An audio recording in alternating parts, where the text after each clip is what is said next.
Moment with a Master.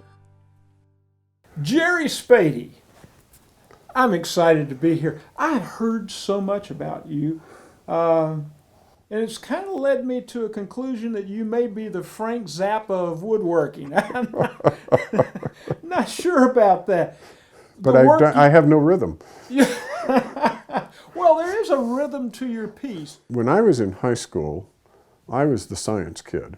You know, I took all the science classes that the high school offered. As you can see, Jerry Spady's love of science and biology really shines through in many of his astonishing masterpieces.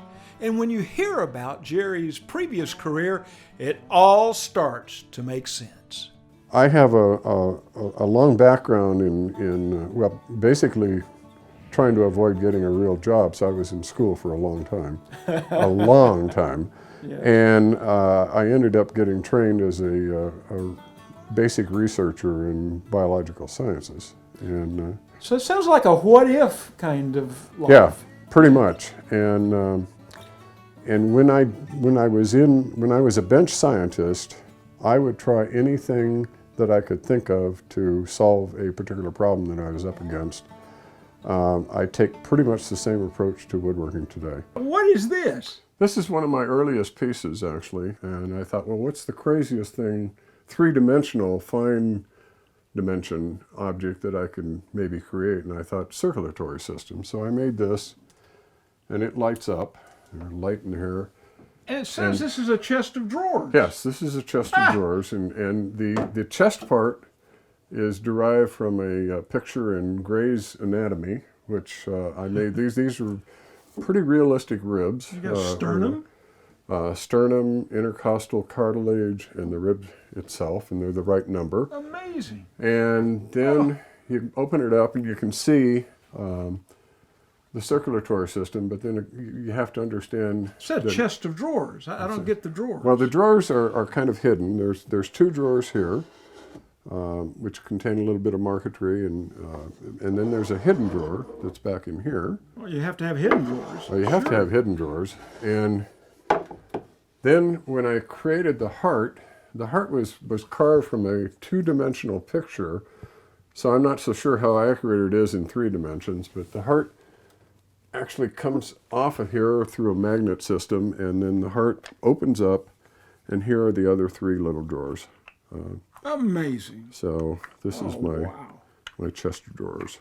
Jerry's inspiration for his colorful and unique designs comes from a science experiment that he conducted more than 15 years ago. The result is a material that he calls fine ply. It's a homemade plywood made under some fairly specific conditions that I recognized had properties that I'd never seen before in either solid wood or plywood that's available commercially. I had a supply of veneer that I'd gotten, and I didn't know how to use veneer. And so the veneer sat for the better part of a decade in my shop, waiting for me to figure out how to use it. And eventually I thought, well, if I make it into plywood first, then I know what to do with plywood. I know how to use it. And so for 10 years I was making homemade plywood with varying degrees of success.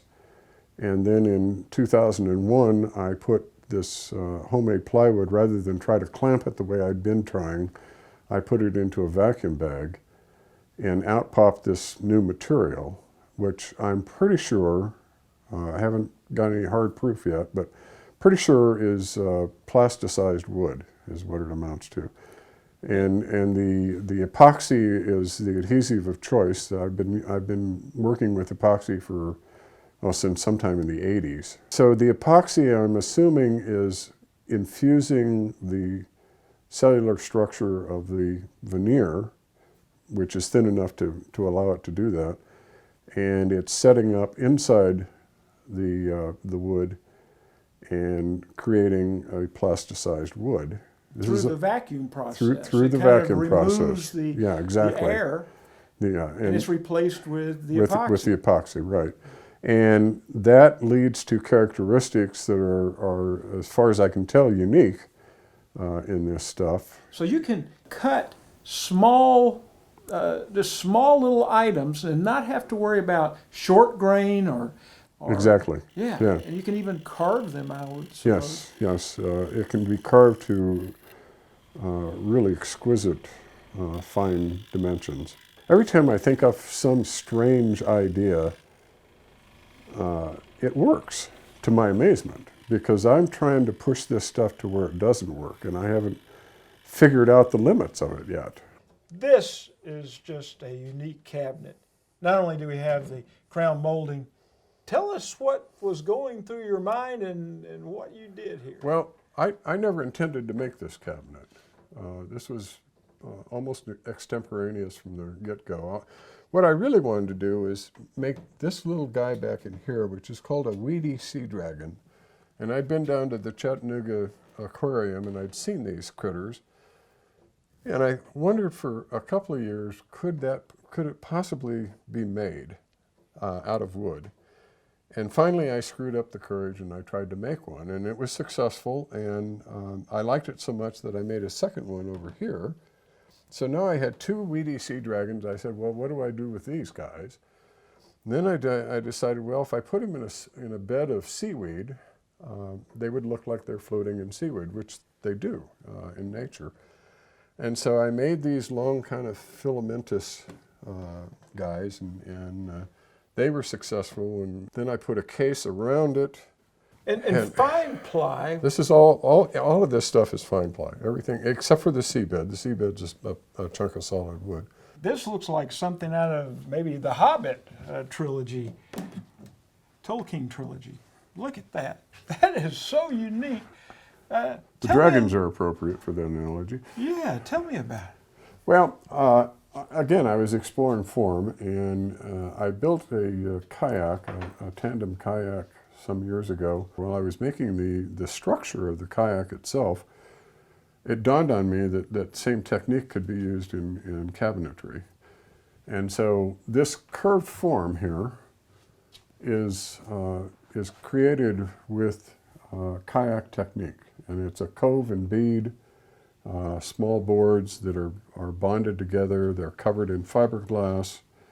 The fiberglass is saturated with epoxy, and you end up with a rigid structure. This is not the original color. And that's the skin that goes over. That's the skin that goes over the cabinetry. And then from there, it was a question of creating a box on the far side that would house the shelves and the doors. And the doors, again, are cut right out of this original structure. And after that, it was a question of decoration. For this particular cabinet, I had gotten to the stage where I was thinking of using fine ply not just in decorative effects, but actually in structural effects. And this is where my work is leading to now. And this was one of the first pieces that where I created, I think, 3 different curvatures of fine ply panels that were fairly large. And then I put them on the floor upright, and I liked the overall shape that created. And I thought, well, I could make a cabinet out of this. The fall panel is next to the winter panel, and the summer panel is next to the fall and the spring over on this side.